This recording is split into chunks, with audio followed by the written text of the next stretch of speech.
देखिए ma'am application of plant resistance का revise करा दीजिए। क्या चीज? Paste resistance plant. Pest resistant plant. देखिए एप्लीकेशन ऑफ बायोटेक्नोलॉजी में हमने आपको पिछले टर्न पे काफी सारे एप्लीकेशन समझाए, किस किस तरीके से प्लांट को जेनेटिकली मॉडिफाइड किया गया, इंसेक्ट रेजिस्टेंट प्लांट बनाए गए, पेस्ट रेजिस्टेंट प्लांट बनाए गए। तो देख लीजिए पेस्ट रेजिस्टेंट प्लांट कैसे बनाया गया।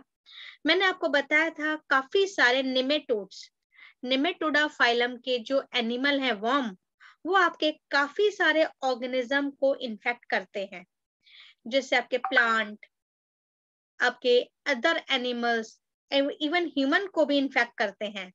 तो ऐसे ही आपके कुछ वर्म है जैसे मिलिडोजिनी इनकॉग्निशिया, जो कि आपके प्लांट को इन्फेक्ट करता है और प्लांट की रूट में रूट नॉट डिजीज कॉज करता है। तो प्लांट में आपके होस्ट प्लांट में रूट नॉट डिजीज कॉज करता है, जिससे कि रूट में क्रैक पड़ जाते हैं, और रूट में जब क्रैक पड़ जाएंगे तो वो वाटर और मिनरल्स का एब्जॉर्प्शन नहीं कर पाएगी, जिससे कि प्लांट के प्रोडक्शन में काफी कमी आ जाती है। तो ये किस तरीके से इन्फेक्ट करता है, जैसे ये आपके पेस्ट है मेलिडियोजिनी इनकॉग्निशिया, ये आपके प्लांट को इन्फेक्ट करेगा, प्लांट में जाके एक जीन छोड़ेगा, वो जीन ट्रांसक्रिप्शन के द्वारा एमआरएनए बनाएगी, ये एमआरएनए ट्रांसलेशन के द्वारा प्रोटीन बनाएगी, और ये प्रोटीन प्लांट को इन्फेक्ट कर देगी, प्लांट में रूट नॉट डिजीज कॉज कर देगी। तो हमारे साइंटिस्ट ने क्या किया, इस प्लांट को इस पेस्ट से रेजिस्टेंस के लिए आरएनए इंटरफ्रेंस टेक्निक डेवलप करी। आरएनए इंटरफ्रेंस या साइलेंसिंग मेथड कैसे, उन्होंने इस प्लांट में एक जीन भेजा, और आपको मालूम है जीन किसका बना होता है, डीएनए का। बेटा अपनी आवाज म्यूट कर लीजिए, किसकी खुली हुई है, साउंड म्यूट कर लीजिए जिसका भी खुला है। डीएनए में दो स्ट्रैंड होते हैं, एक सेंस स्ट्रैंड और दूसरा एंटी सेंस स्ट्रैंड। तो उन्होंने दोनों स्ट्रैंड पर एमआरएनए बनाया, और आपको मालूम है जब दोनों स्ट्रैंड पे एमआरएनए बनेंगे तो ये दोनों एमआरएनए एक दूसरे के कॉम्प्लीमेंट्री होंगे, कॉम्प्लीमेंट्री होने के कारण ये आपस में जुड़ जाएंगे, तो ये बना लेंगे डबल स्ट्रैंडेड एमआरएनए। ये जो डबल स्ट्रैंडेड एमआरएनए है, ये इसका शॉर्ट फ्रेगमेंट लेंगे, short fragment of double stranded mRNA. ये जो आपके short fragment of double stranded mRNA है, ये इस एमआरएनए का कॉम्प्लीमेंट्री होगा, और इससे जुड़कर इसकी मैकेनिज्म को साइलेंट कर देगा, इसकी मैकेनिज्म को साइलेंट कर देगा, जिससे कि ये एमआरएनए अब ट्रांसलेशन के द्वारा प्रोटीन नहीं बना पाएगा, और प्रोटीन नहीं बनेगी तो प्लांट में इन्फेक्शन नहीं होगा।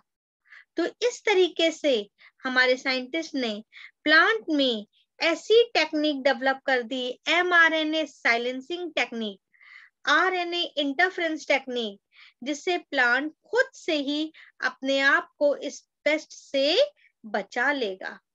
तो ये है आरएनए इंटरफ्रेंस टेक्निक जो प्लांट में डेवलप की गई। ठीक, इसमें आपके जो जीन भेजा गया, ये जीन ये आपके वेक्टर की हेल्प से भेजा गया, और इसमें वेक्टर में टी डीएनए, जो आपका वेक्टर का डीएनए प्लाज्मिड का टी डीएनए है जो आपके प्लांट को इन्फेक्ट करता है, तो उन्होंने वेक्टर में टी डीएनए वाली जगह को एज ए क्लोनिंग साइट के फॉर्म में चुना, तो इसका टी डीएनए हटा दिया और उसकी जगह अपना डिजायरेबल डीएनए इंसर्ट कर दिया, फिर इस वेक्टर को प्लांट में इन्फेक्शन के लिए छोड़ दिया। तो इस तरीके से ये टेक्निक जो डेवलप की गई, इससे प्लांट में खुद से रेजिस्टेंस पावर आ गई पेस्ट से बचने के लिए। ठीक है, आ गया बेटा। अब आइए बायोटेक्नोलॉजिकल एप्लीकेशन इन मेडिसिन। आपको मालूम है मेडिसिन की लाइन में बायोटेक्नोलॉजी ने बहुत ही ज्यादा डेवलपमेंट किया है। आपके बहुत अच्छी अच्छी ड्रग्स बनने लगी हैं बायोटेक्नोलॉजी के द्वारा, और आपके नई नई आपकी थेरेपियां स्टार्ट हो गई हैं। अब जैसे हम आपको बताएं कि पहले आपकी कुछ बीमारियां होती थी, जैसे डायबिटीज। डायबिटीज आपको मालूम है कि ब्लड में जब शुगर का लेवल बढ़ जाता है तो उसे कहते हैं डायबिटीज मेलाइटस। कैसे होती है? हमारी बॉडी में एक ग्लैंड है पेनक्रियास, जो आपके एक हार्मोन निकालती है इंसुलिन। ये इंसुलिन ब्लड में प्रेजेंट ग्लूकोज को, ये इंसुलिन ब्लड में प्रेजेंट ग्लूकोज को, एक्स्ट्रा ग्लूकोज को ग्लाइकोजन में बदल देता है। भाई जितना ब्लड में ग्लूकोज होना चाहिए उसके अलावा जो एक्स्ट्रा ग्लूकोज होता है, इंसुलिन उस एक्स्ट्रा ग्लूकोज को ग्लाइकोजन में बदल देता है, जो आपके लिवर और मसल्स में जाके स्टोर हो जाता है। ठीक, लेकिन अगर ये पेनक्रियास ग्लैंड से इंसुलिन का सीक्रेशन बंद हो जाए, कोई भी खराबी से इंसुलिन का सीक्रेशन अगर बंद हो जाए तो क्या होगा? एक्स्ट्रा ग्लूकोज ग्लाइकोजन में कन्वर्ट नहीं होगा, तो ब्लड में ग्लूकोज का लेवल बढ़ता जाएगा। तो जब ग्लूकोज का लेवल अनलिमिटेड फॉर्म में बढ़ने लगता है तो ब्लड में शुगर का कंटेंट बढ़ जाएगा। इसी को कहते हैं हम डायबिटीज मेलाइटस। तो ये कौन सी डायबिटीज है? मेलाइटस। ठीक, अब देखिए जिनको डायबिटीज होती थी तो पहले के समय में हमारे साइंटिस्ट क्या करते थे? नॉन ह्यूमन सोर्स से इंसुलिन निकाल के, जैसे पिग वगैरह, इन अदर एनिमल की इंसुलिन को निकाल के ह्यूमन में अप्लाई किया करते थे। लेकिन इसके साइड इफेक्ट आने लगे, ह्यूमन में एलर्जी वगैरह कॉज होने लगी।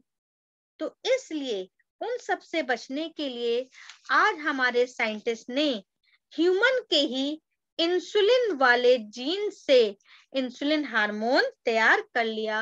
कॉमर्शियली पॉइंट ऑफ व्यू से उन्होंने इंसुलिन हार्मोन तैयार कर लिया। ये इंसुलिन आपका जो हार्मोन है ये आपके तैयार किया था अमेरिका की इली लिली फर्म ने। ये थी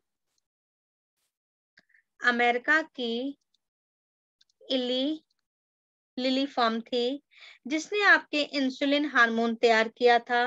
और जो साइंटिस्ट थे वो थे हमारे टसान साइंटिस्ट थे, जिन्होंने अमेरिका की इली लिली फर्म में इंसुलिन हार्मोन को प्रिपेयर किया था। अब देखिए ये आपके इंसुलिन हार्मोन जो कैसे बनाया गया, आज कॉमर्शियली पॉइंट ऑफ व्यू से ये बनाया जा रहा है रिकॉम्बिनेंट डीएनए टेक्नोलॉजी का यूज करके। तो देखिए कैसे बनाया गया। सबसे पहले क्या किया हमारे साइंटिस्ट ने, ह्यूमन के ही WBC से, ह्यूमन की WBC से इंसुलिन वाला जीन निकाला। ह्यूमन की WBC से इंसुलिन वाला जीन निकाला। फिर आपको, इससे पहले हम आपको एक चीज और बता दें, ये जो इंसुलिन हार्मोन है इसमें 2 पॉलीपेप्टाइड चेन होती हैं। इंसुलिन हार्मोन प्रोटीन का बना है, इसमें 2 पॉलीपेप्टाइड चेन हैं आपके। एक चेन जिनमें 31 अमीनो एसिड हैं और दूसरी चेन जिसमें आपके 20 अमीनो एसिड्स पाए, सॉरी, एक में 30 अमीनो एसिड हैं और दूसरे में 21 अमीनो एसिड हैं।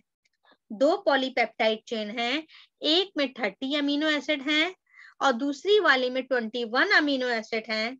दोनों चेन आपस में डाइसल्फाइड बॉन्ड के द्वारा जुड़ी रहती हैं। तो इस तरीके से ये इंसुलिन हार्मोन है।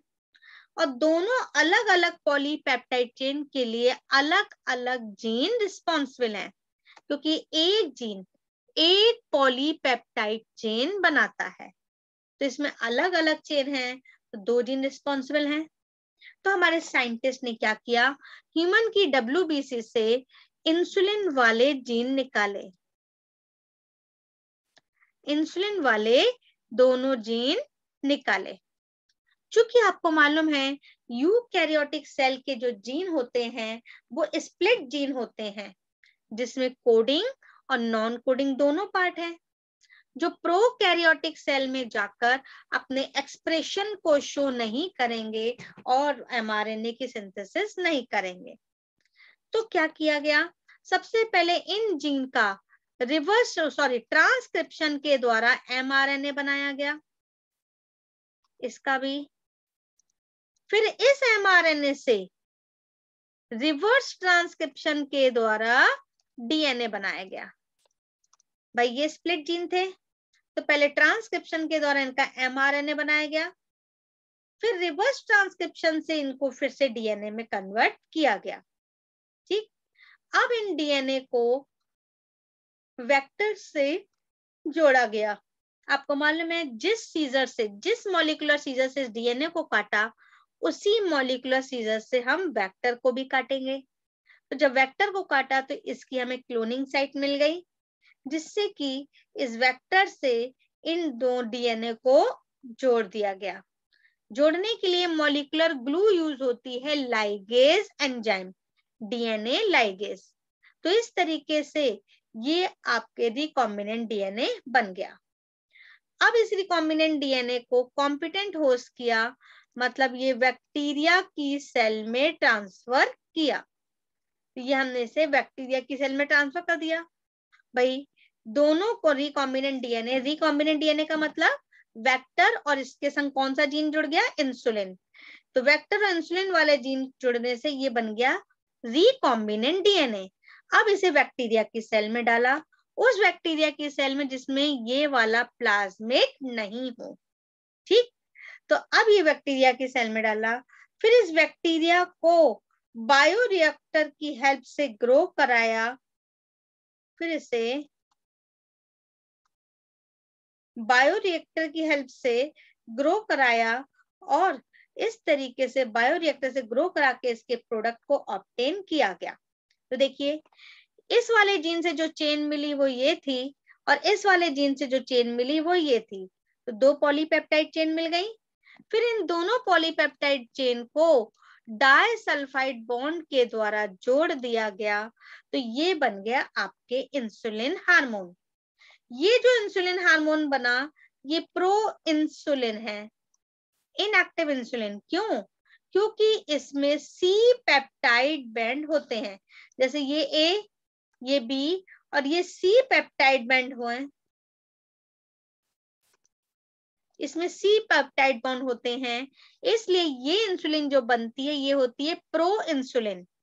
जब इनसे ये सी पेप्टाइड बॉन्ड हट जाएगा तब जाके ये फंक्शनल इंसुलिन में कन्वर्ट हो जाएगी। तो इस तरीके से इंसुलिन हार्मोन की सिंथेसिस की गई। अब देखिए जब हमने इस रिकॉम्बिनेंट DNA को प्लाज्मिड को इसके बैक्टीरिया में डाला, होस्ट में कॉम्पिटेंट किया, तो हमें चेक करना है कि इसमें डाला गया जीन हमारा फंक्शनल है या नहीं। तो क्या किया, हमारे साइंटिस्ट ने ये देख लिया था कि इंसुलिन वाले जीन के संग बगल में और कौन सा जीन है। तो उन्होंने देखा यहाँ बगल में जेड जीन है। इंसुलिन वाले जीन के संग बगल में कौन सा जीन है, जेड जीन है, जो आपके बीटा ग्लैक्टोसाइड एंजाइम के लिए रिस्पॉन्सिबल है। बीटा ग्लैक्टोसाइडेज एंजाइम के लिए रिस्पॉन्सिबल है। ये एक तरीके की एंटीबायोटिक हो गई। अब क्या किया, चेक करना है कि हमारा जीन फंक्शनल है या नहीं। तो हमारे साइंटिस्ट ने देख लिया हमारे जीन के बगल में एक जेड जीन है जो बीटा ग्लैक्टोसाइडेज एंजाइम के लिए रिस्पॉन्सिबल है।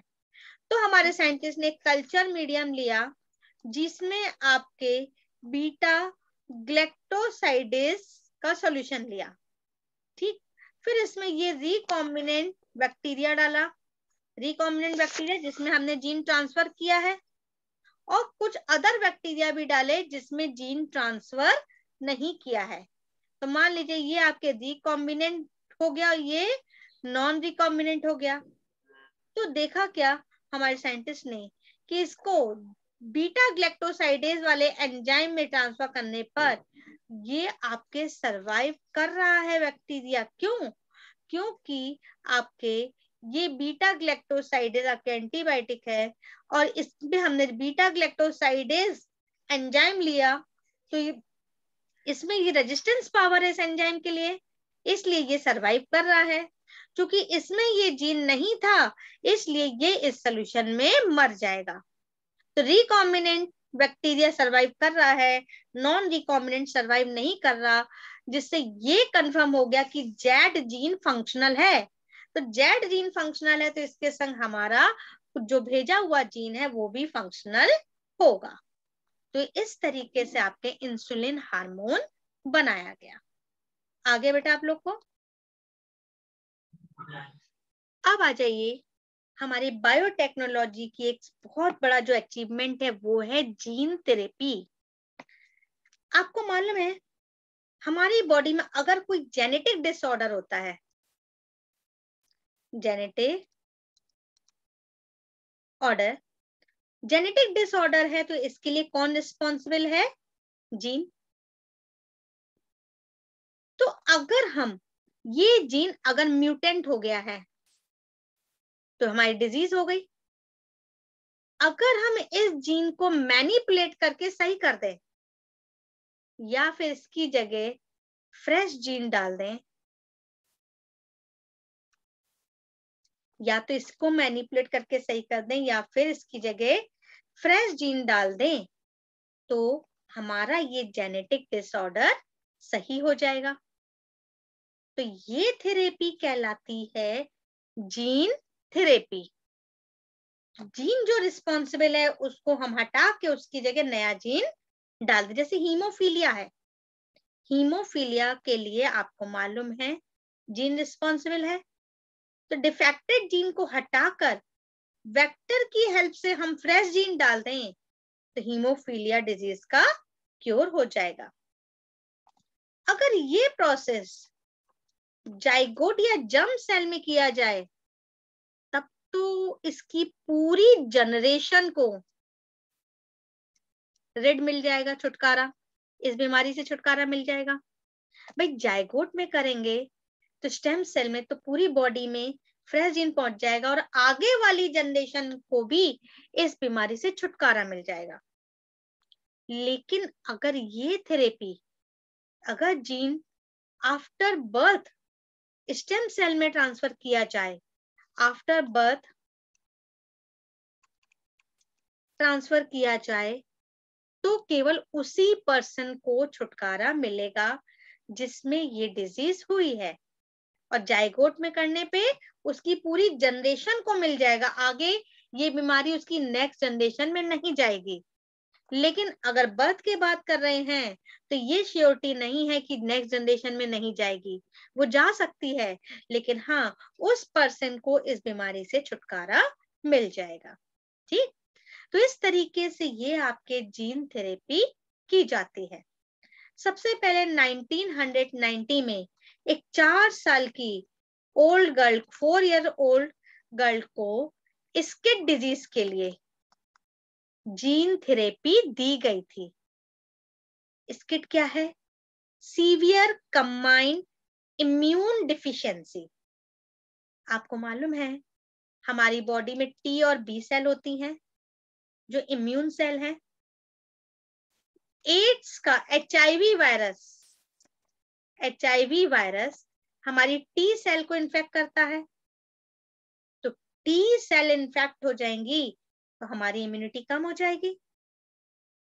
लेकिन स्किड में सीवियर कंबाइंड इम्यून डिफिशियंसी मतलब स्किड में वो जीन म्यूटेंट हो जाता है जो इन टी और बी सेल को बनाता है, तो बॉडी में ना तो टी सेल होंगी और ना ही बी सेल होंगी, तो इसीलिए कंबाइंड इम्यून डिफिशियंसी हो जाएगी, तो जिससे कोई भी डिजीज से हम फाइट नहीं कर पाएंगे।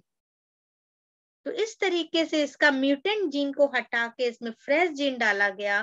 एक 4 साल की लड़की में जीन थेरेपी की गई थी 1990 में। ठीक है, तो जो फ्रेश जीन इसमें डाला गया उसके लिए वेक्टर के फॉर्म में वायरस यूज किया गया।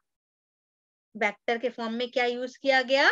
वायरस। ठीक, एक्चुअली स्किड डिजीज थी, उसमें एडीए जीन की कमी थी, एडिनोसिन डाई एमिनेज एंजाइम नहीं बन रहा था, जिससे टी सेल और बी सेल नहीं बन पा रही थी। तो ये इसमें एडीए जीन की कमी थी। तो इस तरीके से उसके एडीए जीन को इस लड़की में पहुंचाया गया वायरस का एज ए वेक्टर के फॉर्म में यूज करके। ठीक, तो किस तरीके से थेरेपी अप्लाई की गई आइए देखते हैं। तो देखिए इस थेरेपी में वायरस को एज ए वेक्टर के फॉर्म में यूज किया गया। रिट्रोवायरस लिया गया था। रिट्रोवायरस, रिट्रोवायरस का मतलब है वो वायरस जिसमें जेनेटिक मटेरियल आरएनए होता है, उसे कहते हैं रिट्रोवायरस। ठीक, अब देखिए वायरस में दो ही चीज होती हैं, एक होता है प्रोटीन का कोड और दूसरा जेनेटिक मटेरियल आरएनए। लेकिन एनिमल को इन्फेक्ट करने वाले वायरस में प्रोटीन कोड के बाहर एनवलप की कवरिंग भी होती है, एनवलप की कवरिंग भी होती है। तो एनवलप और प्रोटीन कोड, इन दोनों का काम है होस्ट सेल को पहचानना, मतलब जिसके अंदर अपना जेनेटिक मटेरियल छोड़ेगा वो होस्ट सेल हो जाएगी। तो होस्ट सेल को पहचानने का काम है प्रोटीन कोड और एनवलप का। ठीक, और इन्फेक्शन के समय केवल आरएनए ही अंदर जाएगा, प्रोटीन कोड और एनवलप अंदर नहीं जाते। तो इस तरीके से रेट्रोवायरस का यूज किया गया। तो दो वायरस लिए गए कंबाइंड फॉर्म में, एक था वेक्टर वायरस और दूसरा था हेल्पर वायरस। नोट्स में हेल्पर की जगह हर्पीज लिखा है, तो आप लोग करेक्ट कर लीजिएगा हेल्पर वायरस। ठीक है, इसको करेक्शन कर लीजिएगा नोट्स में। तो देखिए वेक्टर वायरस लिया गया, क्या लिया गया? वेक्टर वायरस में ये एक वायरस लिया गया रिट्रोवायरस, जिसका जेनेटिक मटेरियल था आरएनए।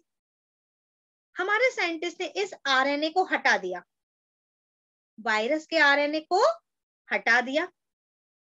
इसकी जगह जो जीन हमें पहुंचाना है, जो जीन लड़की में डालना था एडीए, एडीए जीन की आरएनए कॉपी ली।